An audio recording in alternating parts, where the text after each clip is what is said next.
Halos 40 taon ng hairdresser si Joel sa salon na ito sa Maharlika Livelihood Complex. Pero nito lamang nagdaang buwan, humina ang dami ng kanilang mga customer. Walang client na pumapasok, hindi namin ano yung rent ng ano, especially yung owner, konti lang kinikita, halos abonado pa siya. Ang nakikita raw nilang dahilan ay ang pautay-utay umanong pagsasaayos papasok sa kanilang pwesto.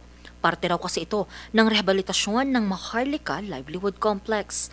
Nag-start yan nung inumpisang isara na ito. Wala na, patay na ang negosyo. Lahat naman epektado. Nung nag-umpisa yan, talagang ginanyan, sinara nila yan, wala na kami talagang kinikita talaga dito. Halos hindi na namin alam kung anong gagawin namin kasi tapos sabi nila mag-increase na rin ng renta dito. Ang kanilang mga hinaing naging rason ng ilang mga tenants para ipanawagan nilang patalsikin sa pwesto si Maharlika Livelihood Complex Administrator Arthur Aladiw. Ang kanilang panawagan idinaan sa isang 18 pahinang petisyon na kanilang ipinasa sa sangguniang panglunsod ng Baguio. Inihain ito ng Unified Maharlika Tenants Associations Incorporated sa pamumuno ni Adelaida Kagalingan. Mula sa 900 tenants, 300 dito ang pumirma at naghayag ng suporta. Ang ano namin bilang tenant, hinihingi namin na dapat meron kaming administrator. Ang sabi naman ni Aladiw, siya naman ay nag-i-implement lang. Asaan ang administrator namin? Kung siya ang implementor, di mag-contractor na lang siya. Anila, hindi raw ginagampanan ni Aladiw ang trabaho nito bilang administrator. Isa na raw dito ang mga pagsasaayos ng madaanan na wala umanong notice na natatanggap ng tenants, pagtaas sa mga renta at pautay-utay na rehabilitasyon sa ilang establishmento. Hindi nga namin alam kung ano ang susunod na project na ano.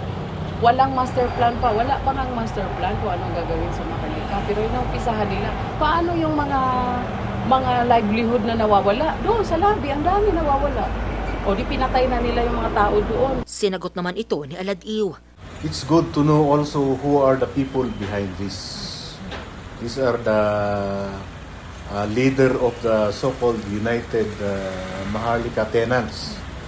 And in fact, if you go deeper, you will find that and ask the question, is there something to hide?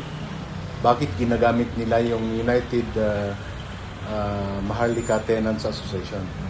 I will stand my ground that I'm doing this, that the staff of Maharlika are implementing policies adopted by the TCC as the policy making of the city government during this transition. Ayon kay Aladiw, ang City Building Architecture Office ang may hawak ng master plan para sa 400 million pesos na pag-redevelop ng Maharlika.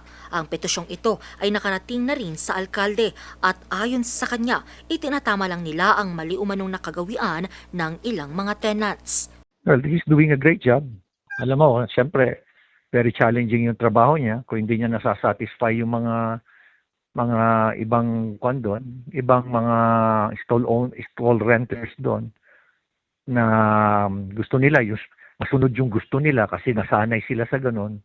Gagawin namin is kung ano yung tama. Yung mali, itinatama namin. At yun ang ginagawa ng ating administrator doon. Handa naman daw humarap si Aladiw at mga kinatawan ng Unified Maharlika Tenants Associations Incorporated kung ipapatawag at pagpapaliwanagin sila ng sangguniang panglungsod. Angel Arquero, RNG News.